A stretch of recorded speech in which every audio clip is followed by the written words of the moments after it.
உள்ளத்தில் நான் ஒரு கோவில் வைத்தேன் இறைவா, அதில் தெய்வமாய் உமையே வடிவமைத்தேன் இறைவா. உள்ளத்தில் நான் ஒரு கோவில் வைத்தேன் இறைவா, அதில் தெய்வமாய் உமையே வடிவமைத்தேன் இறைவா. இறைவா வா வா இறைவா.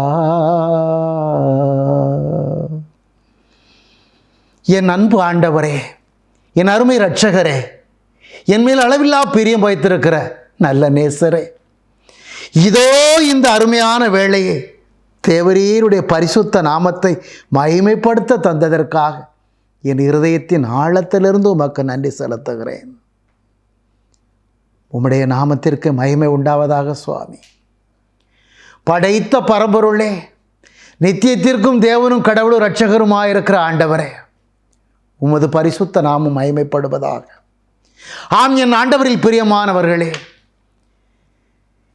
இந்த வேளை ஜீவ வார்த்தை வெளிப்படுகின்ற அற்புதமான ஆண்டவர் தந்திருக்கிற வேளை. ஆண்டவர் இந்த வேளையை ஆசீர்வதித்து தந்ததற்காக என் இருதயத்தின் ஆழத்திலிருந்து நன்றி செலுத்துகிறேன். அதே வேளையிலே உங்கள் அனைவரையும் ஆண்டவருடைய திருக்கரத்திலே ஒப்பு கொடுத்து ஜெபித்து மன்றாடுகிறேன். இரக்கமுள்ள நல்ல தகப்பனே, அளவில்லாத நேசம் வைத்திருக்கிற நல்ல நேசரே, இதோ உமது பிள்ளைகள் ஆண்டவரே, இதோ உமது பிள்ளைகள். என் பிள்ளைகளுக்காக, என் ஜனங்களுக்காக குரல் எழுப்பு என்று சொன்ன என் நேச தகப்பனே, இதோ உம்முடைய பிள்ளைகளுக்காக ஜெபிக்க உம்முடைய பாதத்திலே காத்து நிற்கிறேன் ஆண்டவரே. நீர் இரக்கமுள்ள தகப்பன், ஈடுநிலாம் மகிமையுள்ள இரட்சகர்.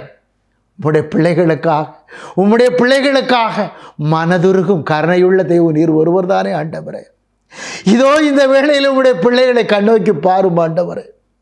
என்னென்ன எண்ணங்களோடு, என்னென்ன இயக்கங்களோடு, என்னென்ன எதிர்பார்ப்புகளோடு தகப்பனே உம்மை நோக்கி நிற்கிறார்கள் ஆண்டவரே.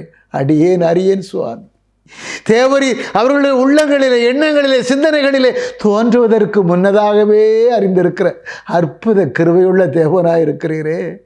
உமது கிருபையினாலே உம்முடைய பிள்ளைகளுடைய தேவைகளை, எண்ணங்களை அனைத்தையும் இந்த ஜெப வேளையிலே நிறைவு செய்வீராக. உம்முடைய இரக்கத்தின் கிருபையின் ஆற்றல் அவர்கள் இருதயங்களை ஊடுருவி சென்று அவருடைய இருதயத்தின் தேவைகள், வேண்டுதல்கள், எதிர்பார்ப்புகள் அனைத்தையும் என் ஆண்டவரே நீர் அற்புதமாய், ஆச்சரியமாய் அடையாளங்களை வெளிப்படுத்தும்படி இந்த வேளையிலே உம்முடைய கரத்திலே ஒப்பு கொடுத்து மன்றாடுகிறேன் தகப்பனே. தேவரீர் அற்புதங்களையும் ஆச்சரியங்களையும் அதிசயங்களையும் செய்ய போவதற்காக என் இருதயத்தின் ஆழத்திலிருந்து உமக்கு நன்றி செலுத்துகிறேன். உமக்கு நன்றி செலுத்துகிறேன் ஆண்டவரே, உமக்கு நன்றி செலுத்துகிறேன். ஆம், என் ஆண்டவரில் பிரியமான சகோதர சகோதரிகளே, படைத்த தெய்வத்தை, பரிசுத்தம் உள்ள ஆண்டவராகிய இரட்சகரை, இந்த உலகத்தில் படைக்கப்பட்ட படைப்புகள் அனைத்தும் போற்றி புகழ வேண்டும், மகிழ்ந்து ஆராதனை செய்ய வேண்டும் என்பது கட்டாயத்தின் ஒரு நிலையாக இருக்கிறது.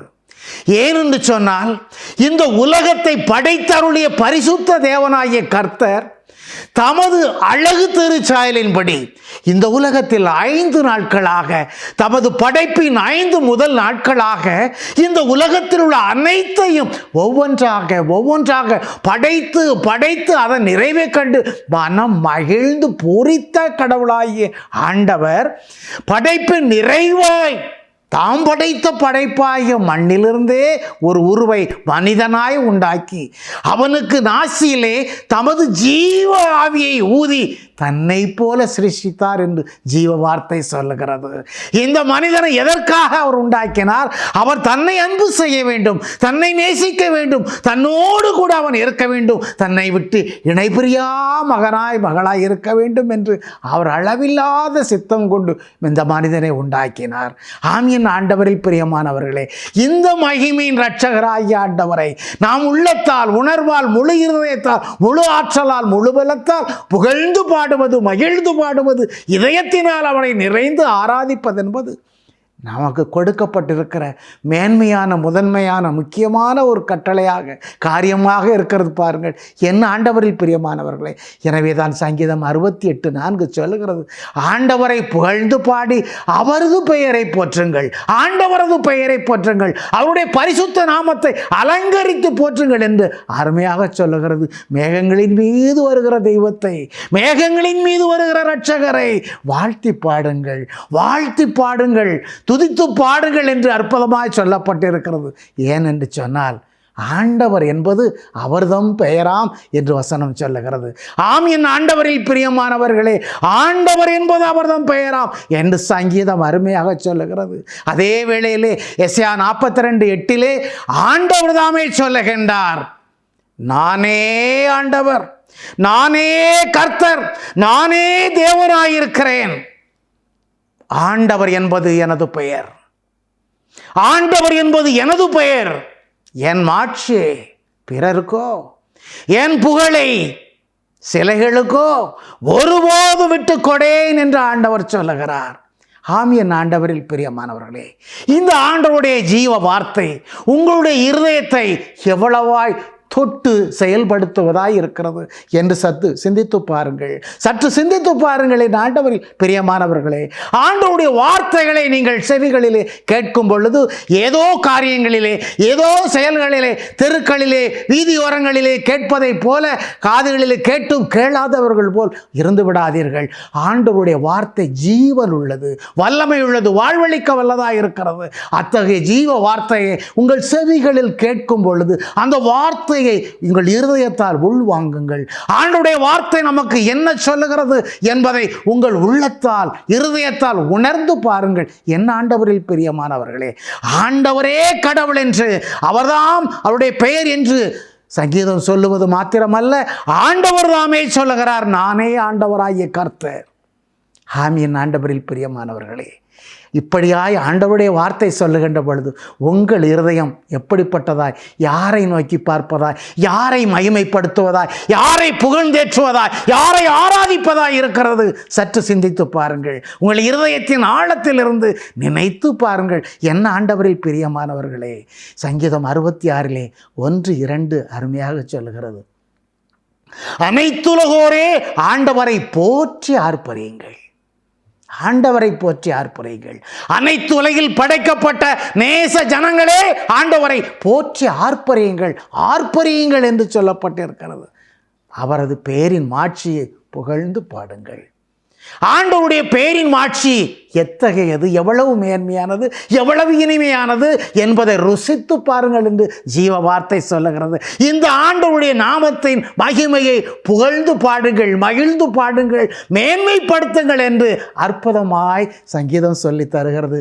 என் ஆண்டவரில் பிரியமானவர்களே, அத்தகைய ஆண்டவர் என்று நம்முடைய உள்ளங்களிலே நம்மோடு பேசும்படியாக, நம்முடைய இருதயங்களிலே தியானிக்கும்படியுமாக அவர் கொடுத்திருக்கிற ஜீவ வார்த்தை என்ன தெரியுமா? நான் உன்னோடு இருக்கின்றேன், நான் உன்னோடு இருக்கின்றேன் மகனே மகளே என்று ஆண்டவர் சொல்லுகின்றார். இந்த வார்த்தையின் அழகு நிலைகளை சற்று சிந்தித்து பாருங்கள். என் ஆண்டவரில் பிரியமானவர்களே, படைத்த தெய்வம், இந்த உலகத்திலே கோடானு கோடி படைப்புகளை படைத்த பரிசுத்த தெய்வம் தம்முடைய நேசத்தினாலே, தம்முடைய அழகு திருச்சாயலின்படி படைக்கப்பட்ட இந்த மனிதனோடு இருப்பது எவ்வளவு விசேஷித்த ஒரு காரியம். இந்த மனிதனை நேசிப்பது எவ்வளவு ஒரு பிரதான காரியம். அந்த வல்லமையுள்ள தெய்வம் சொல்லுகிறார், என் நேச மகனே, என் நேச மகளே, இதோ நான் உன்னோடு இருக்கின்றேன், நான் உன்னோடு இருக்கின்றேன் என்று சொல்லுகின்றார். ஆம், என் ஆண்டவரில் பிரியமானவர்களே, எசையா 41:4 அன்று இஸ்ரேல் ஜனங்களிடத்திலே ஆண்டவர் அற்புதமான வாக்குறுதிகளை கொடுத்தார். ஆதியிலிருந்தே தலைமுறைகளை அழைத்த ஆண்டவராகிய கர்த்தர் நானே என்று சொன்னார்.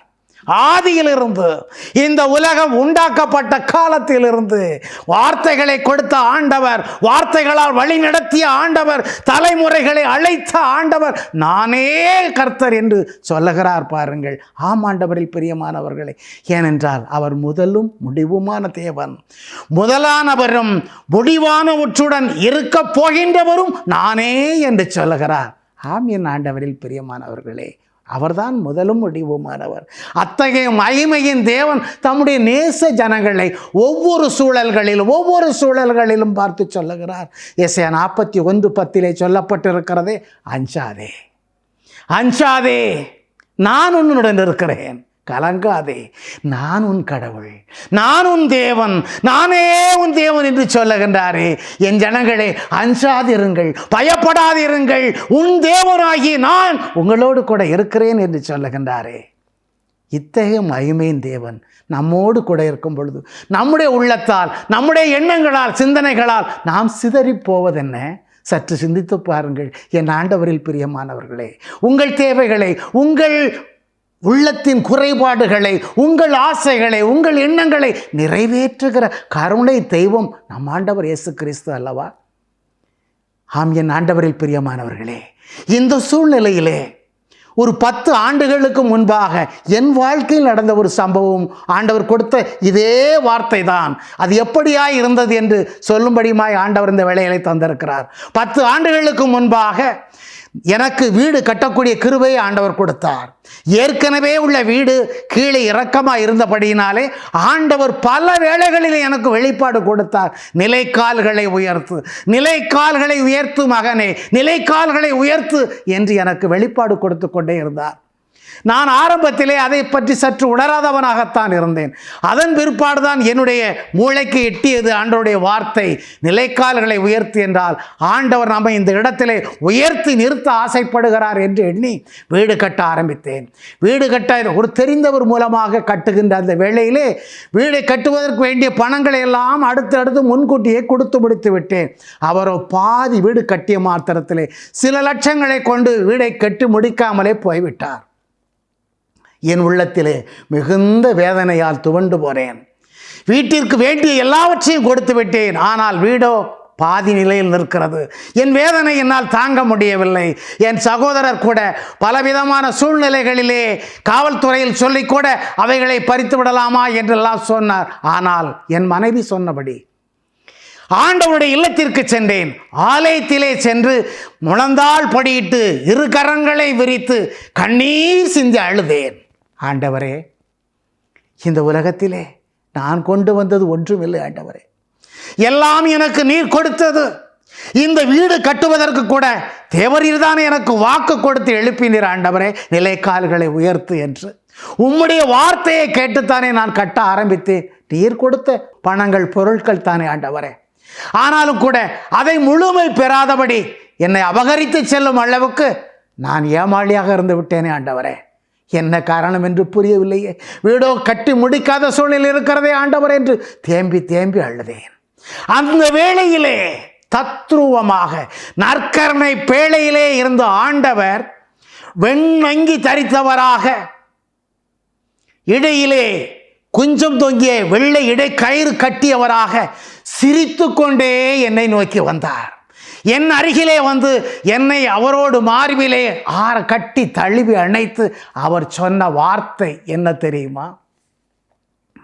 என் மகனே, அழிந்து போகிற செல்வங்களுக்காக ஏன் கலங்குகிறாய்? அழியாத செல்வமாகிய நான் உன்னோடு கூட இருக்கிறேனே, ஒப்பற்ற செல்வமாய் நான் உன்னோடு கூட இருக்கிறேனே, ஏன் இந்த அழிந்து போகிற செல்வங்களை குறித்து கலங்குகிறாய் மகனே என்று என்னை கட்டி அணைத்தார். ஆமென். ஆண்டவரில் பிரியமானவர்களே, ஆண்டவர் என்னோடு பேசிய வார்த்தை, என் அருகில் இருந்து பேசிய வார்த்தை, என்னை கட்டி அணைத்து மார்போடு அணைத்து அவர் பேசிய முதல் வார்த்தை இதுதான். இந்த வார்த்தையை கேட்ட மாத்திரத்திலே எனக்குள் ஒரு பெரிய மகா புத்துணர்ச்சி. எல்லாவற்றையும் நான் செய்து விட்டதைப் போல, இழந்ததையெல்லாம் பெற்று விட்டதைப் போல, குறைபட்ட வீட்டை கட்டி நிரப்பியது போல, எல்லாவற்றிலும் மேன்மையை கண்டது போல என் உள்ளம் பூரிப்பால் நிறைந்து போனது. ஆமென். ஆண்டவரில் பிரியமானவர்களே, ஆண்டவர் இந்த வார்த்தையை மாத்திரம் சொன்னது மட்டுமல்ல, என்ன தேவைகள் இருந்ததோ, என்ன குறைபாடுகள் இருந்ததோ, என்ன காரியங்களெல்லாம் தடைபட்டு நின்று போனதோ அனைத்தையும் என் தேவன் தாமே செய்தருளினார். நிறைவாக்கினார், முழுமையாக்கினார், என்னை மகிழ்வாக்கினார் என் தேவன். ஆம் என் ஆண்டவரில் பிரியமானவர்களே, இந்த நிலையை பார்க்கின்ற பொழுது சற்று நான் உள்ளத்தின் ஆழத்திலே நானும் என் மனைவியை சிந்தித்து பார்த்தோம். ஆண்டவர் இந்த காரியத்திற்கு தடையை ஏற்படுத்தினது வேறு யாரும் அல்ல, ஆண்டவர் தாமே என்று நான் உணர்ந்து கொண்டோம். எதற்காக? ஆண்டவரோடு ஐக்கியப்படுத்துவதற்காக, ஆண்டவரோடு ஒன்றித்துக் கொள்வதற்காக இந்த நிகழ்வை ஆண்டவர் ஏற்படுத்தி இருக்கிறார் என்று நாங்கள் ஆனந்தமாய் நினைத்து கொண்டோம். ஆம் என் ஆண்டவரில் பிரியமானவர்களே, ஆண்டவர் சொல்லுகிற வார்த்தை, நான் உன்னோடு இருக்கிறேன். சகலத்தை படைத்த நான், சர்வ வல்லமையுள்ள தேவனான நான், செல்வம் ஒப்பற்ற செல்வமாகி நான் உன்னோடு இருக்கிறேன் மகனே. இந்த அழிந்து போகிற இந்த செல்வங்களை நினைத்து ஏன் கலங்குகிறாய் என்று இந்த வார்த்தை எனக்கு மாத்திரமல்ல, இந்த உலகத்திலே இதுபோல சூழ்நிலைகளிலே தத்தளித்து நிற்கிற ஜனங்களை பார்த்து, தடுமாறி நிற்கிற ஜனங்களை பார்த்து, இதோ இந்த கிராஸ் டிவி சேனலிலே எங்கெங்கெல்லாம் இருந்து இந்த ஆண்டவருடைய வார்த்தைகளை கேட்டுக்கொண்டிருக்கிறார்களோ அத்தனை பேருடைய இருதயங்களிலும் ஆண்டவர் ஊற்றுவதான இந்த ஜீவ வார்த்தை எந்த காரியங்களிலும், எந்த வேளைகளிலும், எந்த சூழ்நிலைகளிலும் நீங்கள் தடுமாறி போய் நிற்கிறீர்களா? ஐயோ, இந்த காரியம் என் கையை விட்டு போய்விட்டதே என்று மனம் துவண்டு போய் நிற்கிறீர்களா? ஐயோ, என் பிள்ளைக்கான இந்த காரியத்தை செய்ய முடியாமல் தடையாகி விட்டதே, என் கையில் பணம் இல்லாமல் போய்விட்டதே, பொருள் இல்லாமல் போய்விட்டதே, தருவேன் என்று சொன்னவர் தரவில்லையே, நான் என்ன செய்யட்டும்? என் குடும்பத்தில் என் நிலை இவ்வளவாய் தள்ளப்பட்டு விட்டதே, என் பிள்ளைகள் என்னோடு மகிழ்ச்சியாக இல்லாதபடி, ஐயோ என் பிள்ளைகள் என்னை விட்டு பிரிந்து சென்று விட்டார்களே, நான் அவல நிலையாய் தள்ளப்பட்டு இருக்கிறேனே, எனக்கு உதவி செய்ய யார் இருக்கிறார்? ஒருவரும் இல்லையே, யார் எனக்கு உதவி செய்வார் என்று அல்லல் பட்டு அழுது புலம்பிக் கொண்டிருக்கிறீர்களா? இதோ இந்த ஜீவனுள்ள தேவனாகிய ஆண்டவர் இதோ உங்களுக்கு சொல்லுகிறார், நான் உங்களோடு இருக்கிறேன், நான் உன்னோடு இருக்கிறேன் மகனே, நான் உன்னோடு இருக்கிறேன் மகளே. ஏன் கலங்குகிறாய்? இந்த உலகத்தை படைத்த உன்னத கிருபையுள்ள சர்வ வல்லமையுள்ள தேவனாகிய கர்த்தர் நான் உன்னோடு இருக்கின்ற பொழுது இந்த அழிந்து போகிற செல்வங்களை குறித்து, இந்த சாதாரண தடை நிலைகளை குறித்து ஏன் கலங்குகிறாய்? ஏன் தயங்குகிறாய்? ஏன் தடுமாறுகிறாய்? என்னை நோக்கி கூப்பிடு என்று சொல்லுகிறார் ஆண்டவர். ஆம் என் ஆண்டவரில் பிரியமானவர்களே, ஆண்டவரில் பிரியமான சகோதர சகோதரிகளே, இதோ உங்கள் வாழ்க்கையிலே துன்பங்களும் துயரங்களும் வேதனைகளும் உங்களை சூழ்ந்து நிற்கலாம்.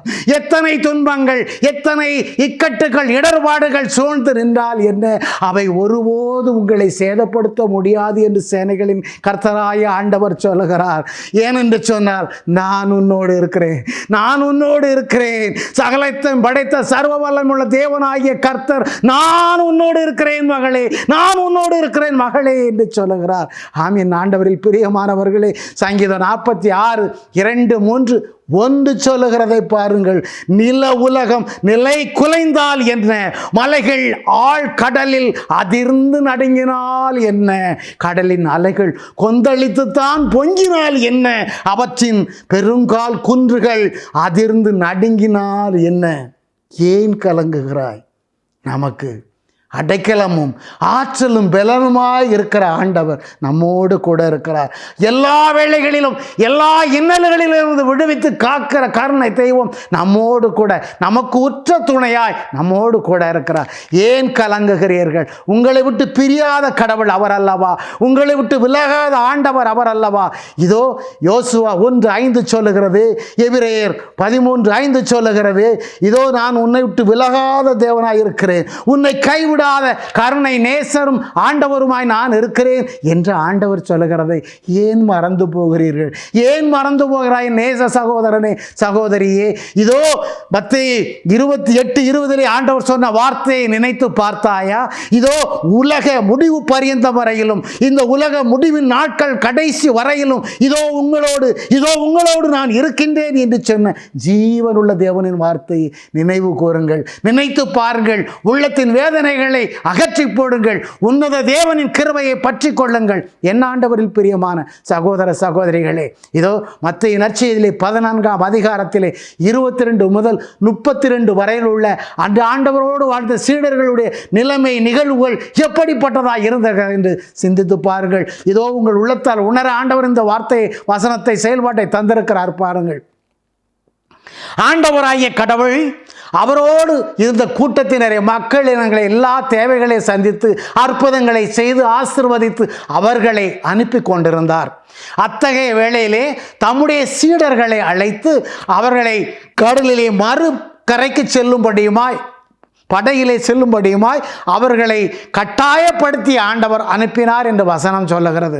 அவர்கள் புறப்பட்டு போன மாத்திரத்திலே ஆண்டவரும் அங்கே அருகில் உள்ள ஒரு மலை மேல் ஏறி ஜெபிக்க செல்லுகிறார்.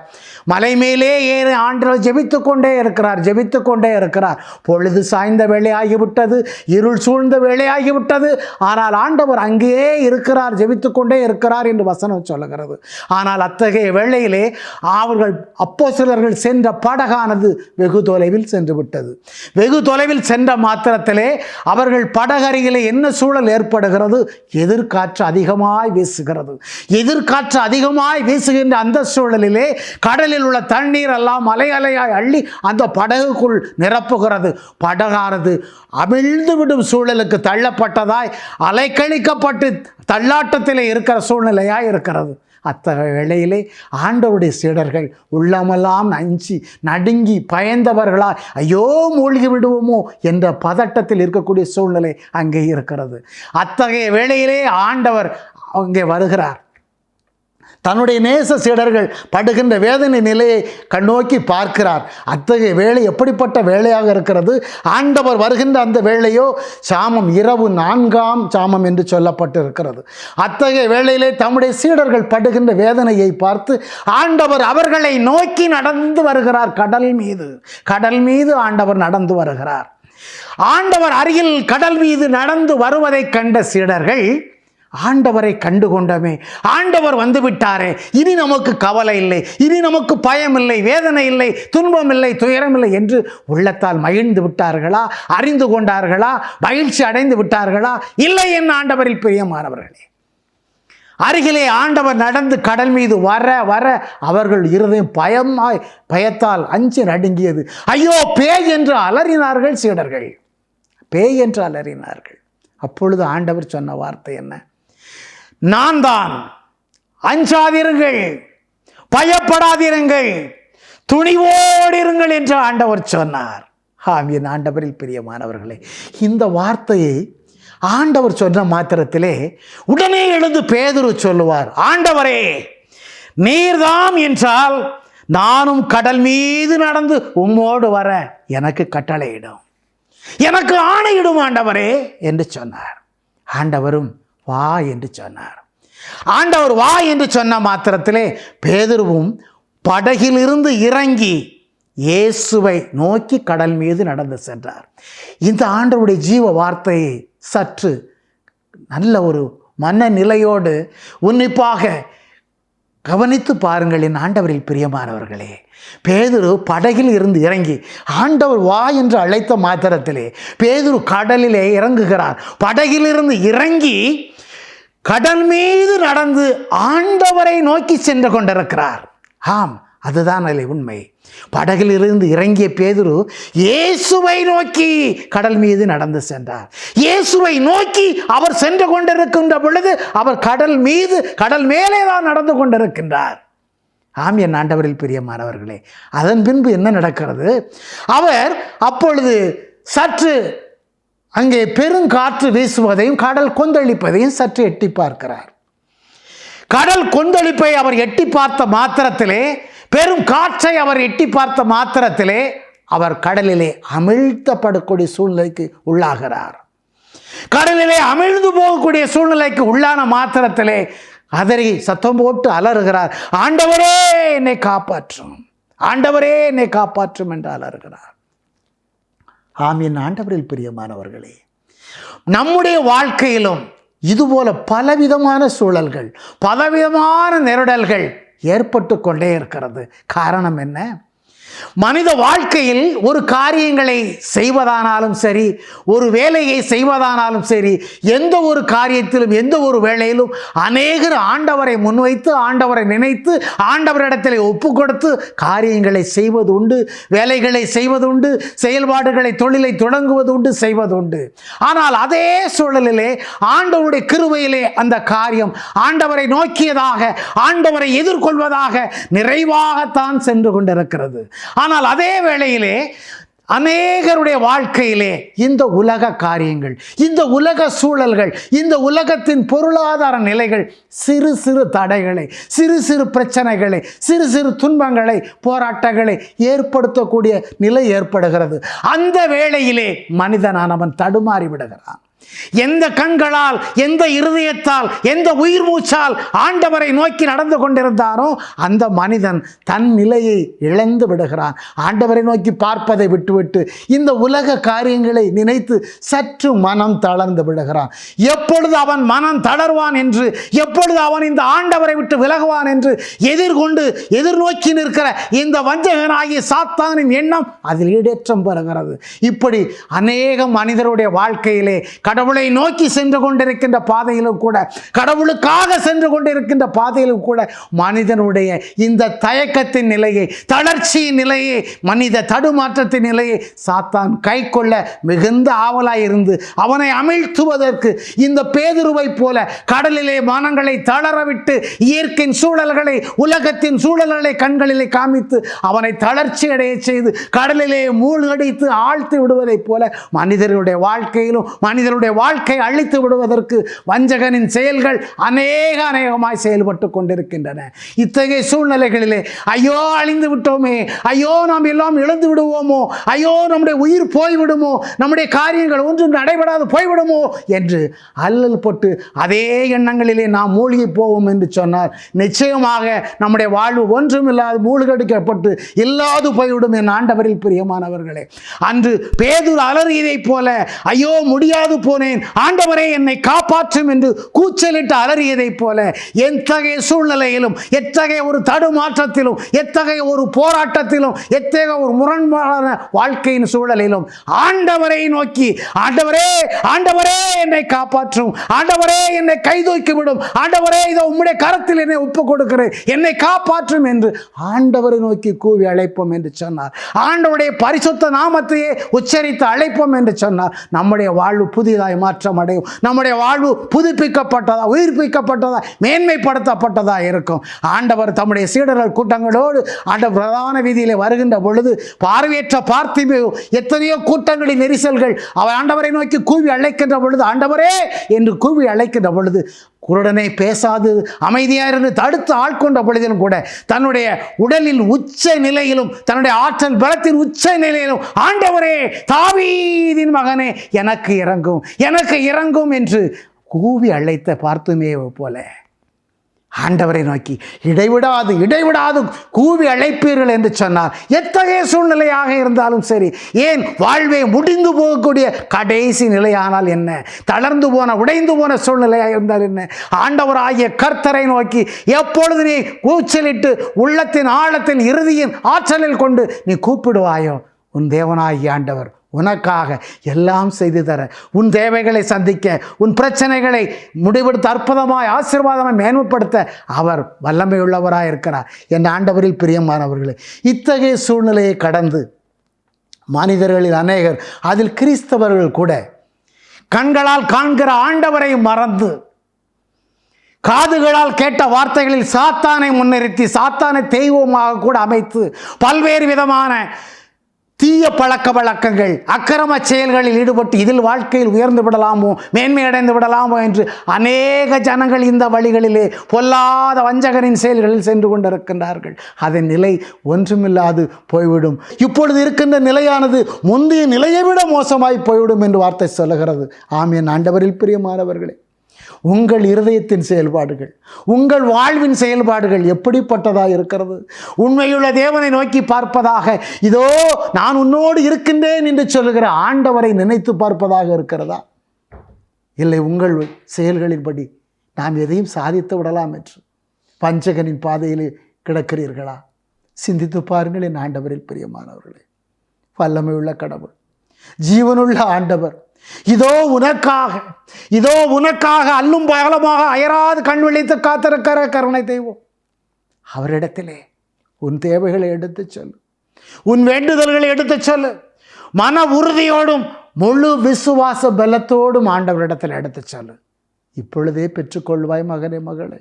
ஒப்பு கொடுப்போமா? உன் இருதயத்தின் ஆழத்திலிருந்து ஒப்பு கொடுப்பாயா? ஒப்புக்கொடு. கண்களை மூடுங்கள். இருதயத்தின் கதவுகளை திறந்து உயிருள்ள கடவுளும் ஜீவிக்கிற தேவனுமாயிருக்கிற இரட்சகராகிய ஆண்டவர் இயேசு கிறிஸ்துவை இதோ உன் கண் முன்னால் உன் இருதயத்தில் நிப்பாட்டு. அவரையே நோக்கிப்பார். உன் வேண்டுதல்களை எல்லாம், உன் இருதயத்தின் குமரல்களை எல்லாம், உன் மனச்சுமைகளை, மனப்பாரங்களை, உன் குடும்பத்தின் அவல நிலைகளை, உன் பிள்ளைகளுக்கான போராட்ட நிலைகளை, உன் பிள்ளைகள் உன்னை விட்டு போய்விட்டார்களா? உன் பிள்ளைகள் உன்னை தடுமாற விட்டு தனியே விட்டு போய்விட்டார்களா? அல்லல் பட்டு கொண்டு இருக்கின்றாயா மகனே, மகளே? அவதிப்பட்டு கொண்டு இருக்கின்றாயா? நான் என்ன செய்வேன் என்று புலம்பிக் கொண்டு இருக்கின்றாயா? இதோ ஆண்டவரை நோக்கிப்பார். உன்னை படைத்த தெய்வத்தை நோக்கிப்பார். இரக்கமும் பொறுக்கமும் மனதுருக்கமும் உள்ள நேச தகப்பனாகிய ஆண்டவரே, இதோ உம்முடைய ஜனங்களப்பா, இதோ உம்முடைய பிள்ளைகள், என் ஜனங்களுக்காக, என் பிள்ளைகளுக்காக இதோ குரல் எழுப்பி ஜெபி மகனே, குரல் எழுப்பு. உன் சத்தத்திற்கு செவி கொடுக்கிற தேவனாய், உன் சத்தத்தை கேட்கிற கருணை இரட்சகராய் நான் இருக்கிறேன். இதோ உன் சத்தத்திற்கு பதில் தருகிற ஜீவனுள்ள தேவன் நானாக இருக்கிறேன். என் ஜனங்களுக்காக குரல் எழுப்பு என்று சொன்னீர் ஆண்டவரே. இதோ கண்ணோக்கி பாரும் தகப்பனே, கண்ணோக்கி பாரும் தகப்பனே. எத்தனை சூழல்களிலே, எத்தனை துன்பங்களின் போராட்டத்திலே, எத்தனை இடையூறுகளில் ஆண்டவரே வாழ்க்கையில் நடக்க முடியாது தவண்டு போய் கிடக்கிறார்கள். எழுந்திருக்க முடியாமல், காலூன்ற முடியாமல் தடுமாறி கிடக்கிறார்கள். ஆண்டவரே உம்முடைய கிருபையின் இரக்கமும் ஆற்றலும் அவர்களை நோக்கி வரட்டும் அப்பா. இதோ எனக்கு முன்பாக எழுந்து நிற்கிற என் தேவனுடைய வலிமையின் ஆற்றல் இதோ உம்முடைய பிள்ளைகளை நெருங்கி அவர்களோடு செல்லட்டும் ஆண்டவரே. அன்று கடையிலே சென்ற உம்முடைய அன்பு சீடர்கள் ஆண்டவரே, காற்றினாலும் கடலினாலும் ஆண்டவரே தண்ணீர் அழித்து வடகுக்குள் வைப்பதை கண்டு அஞ்சி நடுங்கி பயந்து மூடிவிடுவோமோ என்று தளர்ந்து உள்ளமெல்லாம் உடைந்து போய் நின்ற மாத்திரத்திலே நீர் அவர்களை காக்கும்படிக்கு, அவர்களை கரம் கொண்டு தூக்கி ரட்சிக்கும்படிக்கு அவர்கள் அருகிலே கடல் மீது நடந்து சென்று கரம் பற்றி அழைத்து அவர்களை பாதுகாத்தீரே ஆண்டவரே. அந்த வேளையில் உம்மை நோக்கி வந்த பேதுருவை, ஏன் மகனே விசுவாசம் குன்றி போனவனாய்விட்டாய், ஏன் ஐயம் கொண்டாய், ஏன் சந்தேகப்பட்டாய், ஐயம் கொண்டவனே, விசுவாசத்தில் குறைவுபட்டவனே என்று சொன்னீர் ஆண்டவரே. விசுவாசம் குன்றியவனே என்று சொன்னீரே. இதே வார்த்தை மூலமாய் இதோ உம்முடைய பிள்ளைகள், ஒவ்வொரு சூழல்களிலும் தடுமாறி கிடக்கிற பிள்ளைகள், ஒவ்வொரு பிள்ளைகளையும் பார்த்து ஆண்டவரே, தேவரை கூப்பிடும் ஆண்டவரே. அற்ப விசுவாசியாய் இருக்கிறாயே மகனே, மகளே, ஏன் இந்த அற்ப விசுவாசம்? ஏன் உன் விசுவாசத்தில் பலன் இல்லாது போனது? ஏன் உன் விசுவாசத்தில் நம்பிக்கை குன்றி போனது? என்னை நோக்கி பாரு, என்னை கூப்பிடு என்று உம்முடைய வார்த்தை அவர்களுக்கு ஆறுதலாய் அருகிருந்து ஆண்டவரே, அழிந்து போகிற பொருட்களை நினைத்து ஏன் கலங்குகிறாய் மகனே என்று என்னை மார்போடு அணைத்த தேவனாகிய கர்த்தர் இதோ இந்த வாழ்க்கையின் போராட்டத்திலே, இந்த உலக சூழலில், குடும்ப தடுமாற்றங்களிலே அல்லல் பட்டு கிடக்கிற ஒவ்வொரு சகோதரியும் என் தகப்பனே, நீர் அவர்களை மார்போடு உம்முடைய கரங்களினால் தழுவி அணைத்து ஏன் கலங்குகிறாய் மகனே, ஏன் கலங்குகிறாய் மகளே? இதோ உன்னத கிருபையுள்ள தேவராகிய நான் உன்னோடு கூட இருக்கிறேன். ஏன் கலங்குகிறாய்? ஏன் திகைக்கிறாய்? ஏன் இந்த உலக காரியங்களை நினைத்து தடுமாறுகிறாய் என்று உம்முடைய ஜீவ வார்த்தை அவருடைய இருதயங்களிலே ஊற்றப்பட்டு அக்கினியான உம்முடைய வார்த்தை ஆற்றலாய் ஊடுருவப்பட்டு அவருடைய தேவைகள் அனைத்தும் இந்த வேளையிலே என் தேவனாகிய கர்த்தரால் நிறைவேற்றப்பட்டு உம்முடைய அற்புதங்களையும் அடையாளங்களையும் பெற்ற ஜனங்களாய், உம்மை அறிந்தவர்களாய், உம்மை உணர்ந்தவர்களாய், என் ஆண்டவராகிய கர்த்தர் தாமே எனக்கு சகலத்தை நிறைவாக்கினார் என்று உமக்கு சாட்சி வகரும் மக்களாய் இந்த உலகத்தில் உள்ள எல்லா ஜனங்களும் உம்மை நோக்கி பார்ப்பார்களாக. உம்முடைய பரிசுத்த நாமத்தையே அலங்கரித்து துதித்து மகிமைப்படுத்துவார்களாக. உம்முடைய நாமத்தை உயர்த்துவார்களாக. இயேசுவே ஆண்டவர் என்று, இயேசு ஒருவரே கடவுள் என்று, இயேசு ஒருவரே ஜீவனுள்ள தெய்வம் என்று உலகெங்கும் பறைசாற்றி உமக்கு சாட்சியாய் இழந்து நிற்பார்களாக. என் தேவன் தாமே இந்த கிருபையை செய்வதற்காக என் இருதயத்தின் ஆழத்திலிருந்து உமக்கு நன்றி செலுத்துகிறேன் அப்பா. உமக்கு நன்றி செலுத்துகிறேன். நீர் அற்புதங்களை செய்கிற ஆண்டவர், அனைத்தையும் நிறைவேற்றி மகிழ்விக்கிற தெய்வம் என்று உம்முடைய பாதத்திலே சரணடைந்து உமக்கு நன்றி செலுத்தி நிற்கிறேன். என் நேசம் உள்ள நல்ல தகப்பனே. ஆமேன், ஆமேன்.